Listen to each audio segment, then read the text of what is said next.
What's something we all just pretend no one does, but in truth we know we all do it? Making up fake scenarios in our head. I have literally cried over scenarios that weren't real. I was digitizing some old cassette tapes of my mom singing a while back, and thought I'll probably play this at her funeral one day. Sobbed hard for like an hour. Your comment literally made me tear up. My mom loved to sing. Some of my favorite memories are of us all hanging out in the living room listening to mom go at it on her karaoke machine. Lol, I have exactly one tape left. They've all mostly been lost over the years. But I'm happy that I at least have the one. My mom passed away in 2011, she had just turned 48. Frown all of this to say. I never realized how special those tapes were until I only had the one left. Cherish it. One day, it'll be all you have left. I pop mine in once in a while and just listen to her voice. Haven't heard it in real life in over a decade. This is the next best thing, heart, ETA, sorry. I know that wasn't the point of this post, or your comment. But it was all I could think of. Sometimes, I'm a superhero in my head. Fart in public. I was at Home Depot a few months back and I was walking down an aisle and another dude was walking down that same aisle towards me.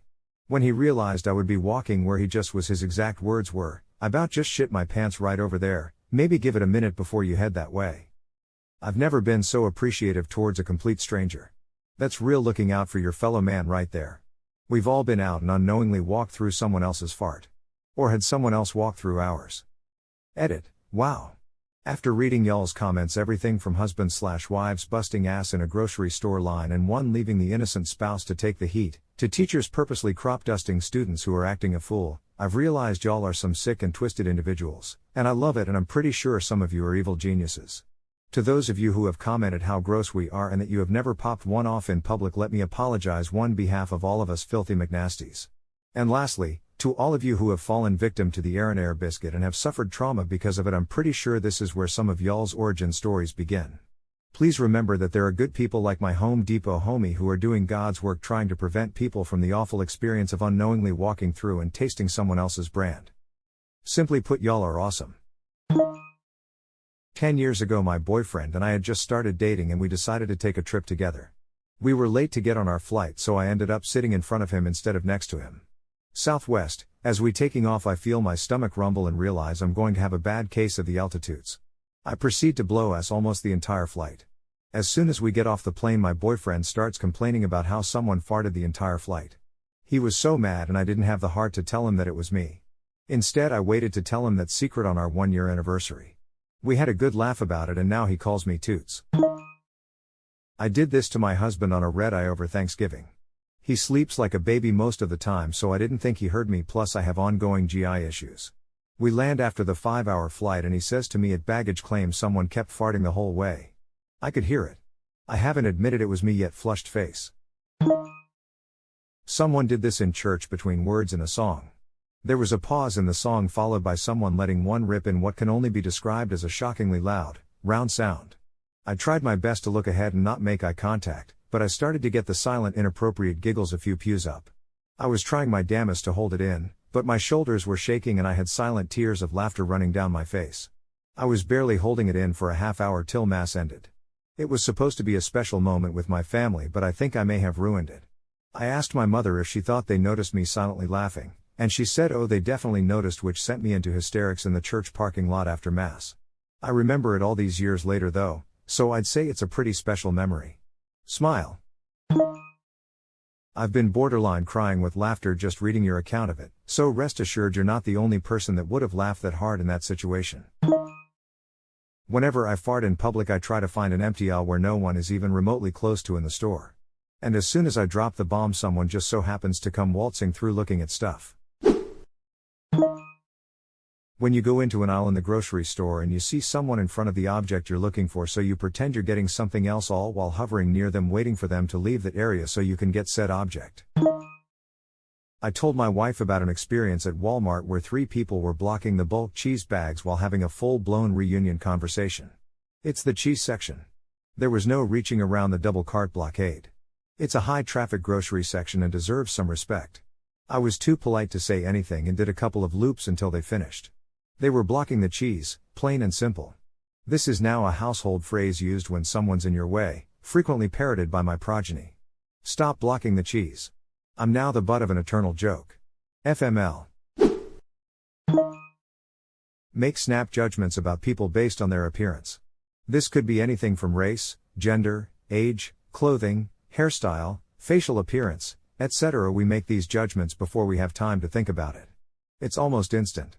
None of us like to talk about this because some of these judgments are controversial. I've read someone say to not judge yourself on your first thought about a person but by your second. Your first thought is instinct or society telling you what to think, your second is who you actually are.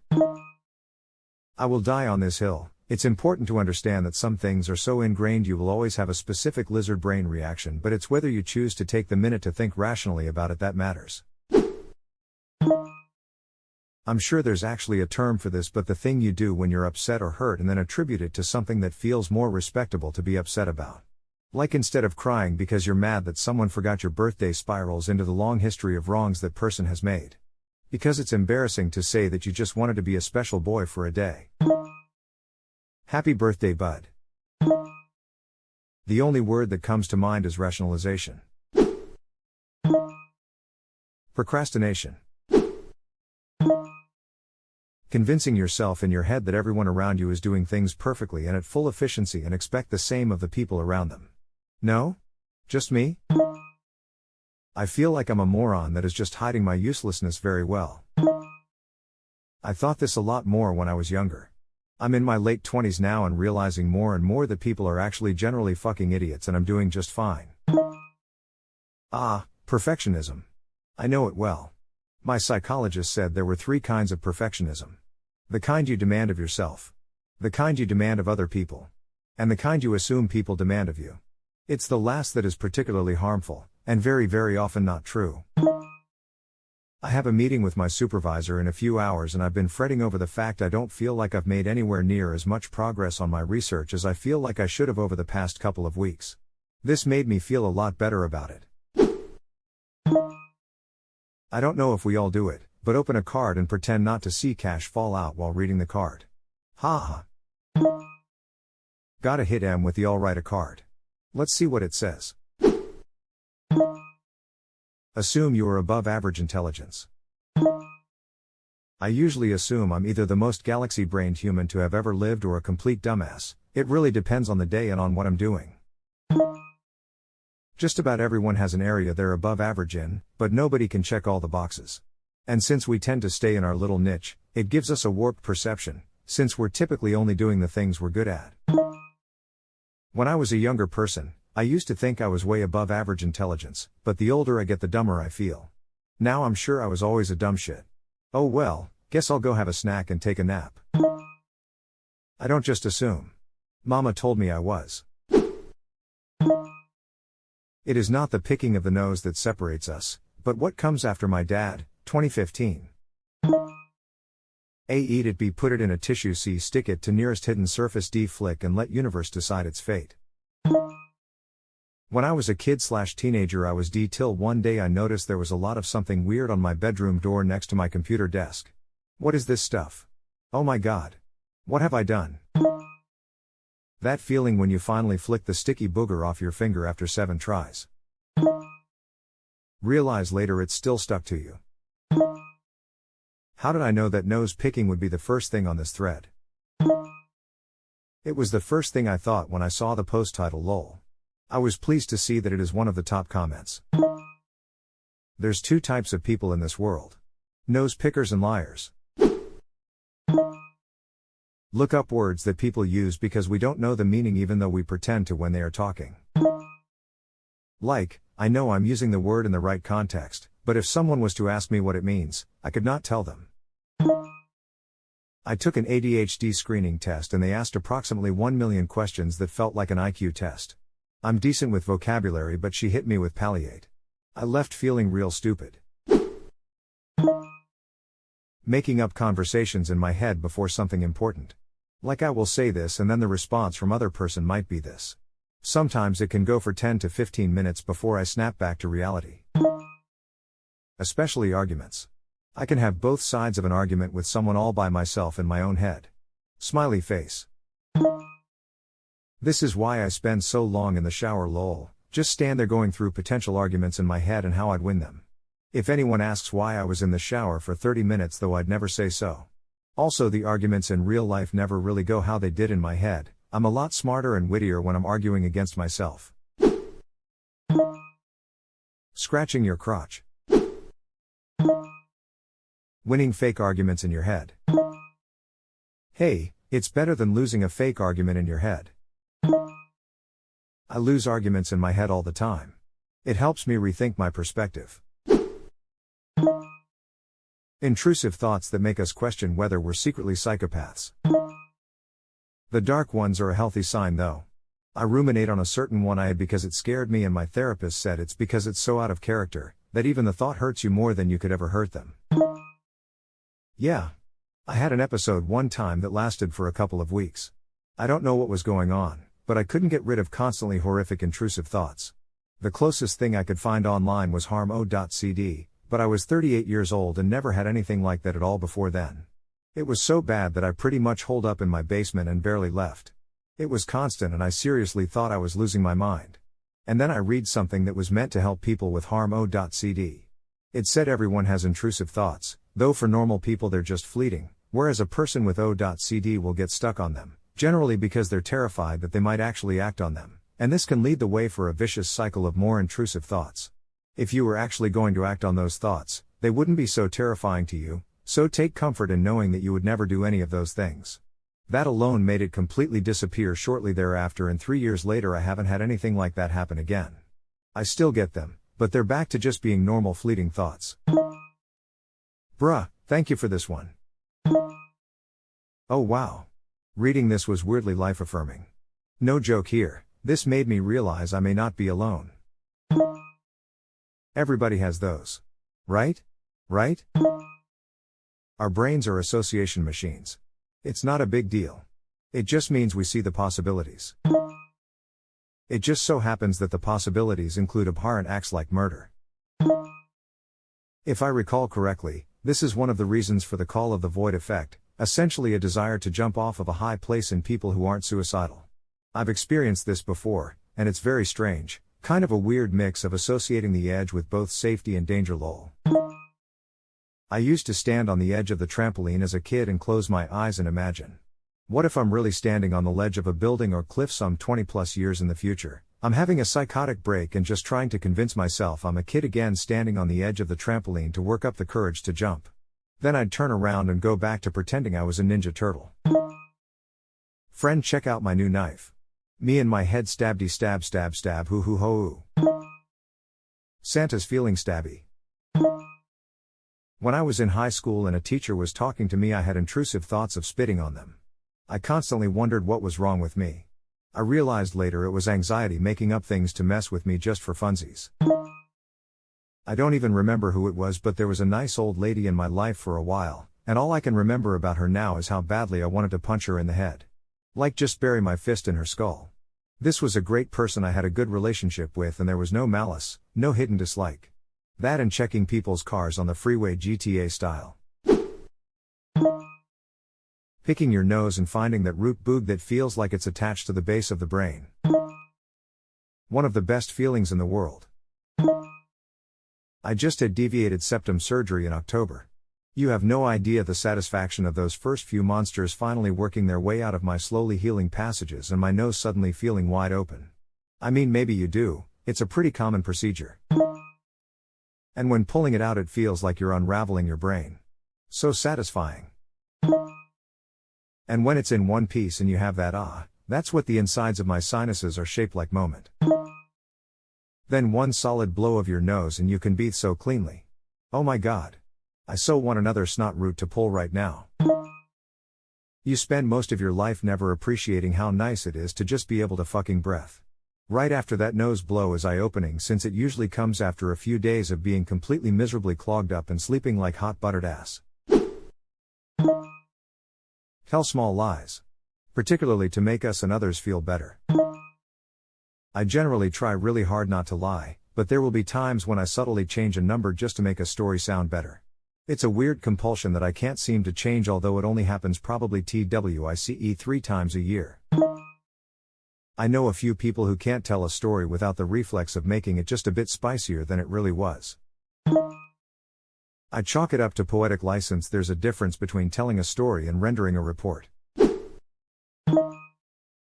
Read messages from the notification bar, then pretending you didn't see the message only much later.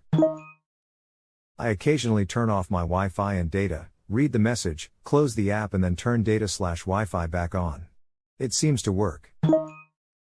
I read the messages and reply when I can or want to. At some point phone became a device that was convenient for everyone else but me, and I am reclaiming that. I gotta ask, at that point, why not turn off read receipts? I like seeing when others have read my messages. I just don't like them seeing when I do. Sometimes I'm a giant hypocrite. Recently I had to insist that my wife knocks loudly and waits before opening my son's bedroom door. I really had to explain why FFS. I know he's constantly jacking off, but he would be mortified if anyone knew, especially his parents. Me and my brother shared a room in high school, and so we could only ever do it in the shower or on the toilet. My dad caught on, but my mom never really did, and would get incredibly mad when we would spend 30 minutes going to the bathroom. After countless events of her knocking on the door and yelling, "What's taking you so long? Come on out." Every 5 minutes, my brother eventually got fed up and yelled back, "Shut up, Mom, I'm masturbating." She didn't do it anymore after that. You're bother taking one for the team. A true hero. I and my penis salute him. I'm totally straight, but tonight, I rub one out for /you/Demiurge 888's brother. I'll let him know. Thumbs up. I wonder if my parents thought I was masturbating when in reality it just takes me 30 minutes to poop. I was hanging out late at my brother's house when his sons were 13 and 15 but also shared a bedroom. The kids had all showered, gone to bed, then the bedroom door opens and the 15-year-old heads into the bathroom. My brother says, "I just don't get that boy. Seems like every night he takes a shower, goes to bed, then gets up and takes a 20-minute shit." To this day I still don't know if he was so willfully ignorant or making a low-key joke. Maybe he had truly forgotten what being a teenaged boy was like. Does it take 20 minutes for a teenage boy to jack off? Kid might actually be shitting. My wife likes to burst into our daughter's room. I told her maybe she should stop that, and she said, "Oh my God, did you walk in on her?" And I had to tell her no, but she's 16 so she should have personal space. She doesn't understand. Wait, so she's fully aware of why you want her to give your daughter some space and ignores it anyways? Many moms operate with zero considerations for their child's privacy. It's not a new phenomenon. Yup. Mine frequently took my door down as punishment because I spent so much time in my room. BTW, I was a straight A student, no drugs, alcohol, or boys.